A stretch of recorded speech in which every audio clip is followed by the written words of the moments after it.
fatalisme. Voilà, ça doit être ça. On vous retrouve, Patrick Sauce. Paul évoquait il y a un instant l'arsenal nucléaire. Très concrètement, quand Vladimir Poutine explique, il l'a encore dit récemment à l'occasion d'une interview, que la Russie a le plus grand arsenal nucléaire, même plus performant que les États-Unis, de quoi parle-t-on? Alors, performant, je ne saurais pas me prononcer. C'est ce qu'il dit, lui, hein. Les Américains ne le feront pas non plus. Ensuite, en termes de nombre, oui, la Russie est devant. Mais en fait, la Russie et les États-Unis, c'est 90% de l'arsenal nucléaire dans le monde. Là, j'ai donné les estimations les plus proches, sachant que tout n'est absolument pas prêt à l'emploi. Mais on estime qu'il y a quasiment 5000 têtes nucléaires qui sont capables d'être employées très vite par les Russes. J'ai donné quand même les autres chiffres parce que on parle de la France, petit État.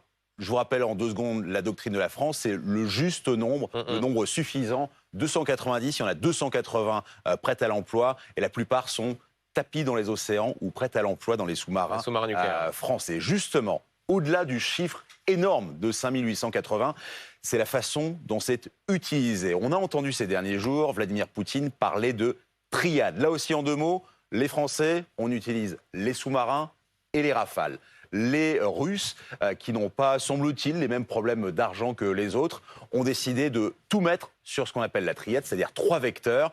Je rappelle, ils ont augmenté de 70% leur budget militaire pour 2024, dont 30% de dépenses secrètes. Là-dedans, vous mettez la triade. D'abord, vous utilisez des lanceurs pour aller de la Terre jusqu'à d'autres terres. Mais ensuite, ce qui est le plus dangereux, finalement, ce sont soit les bombardiers stratégiques, notamment les Tu-160, qui peuvent envoyer, et c'est là que le danger est très réel, c'est qu'ils utilisent des missiles à capacité duale, c'est-à-dire qu'on peut mettre dans le missile soit une tête nucléaire, soit une tête conventionnelle.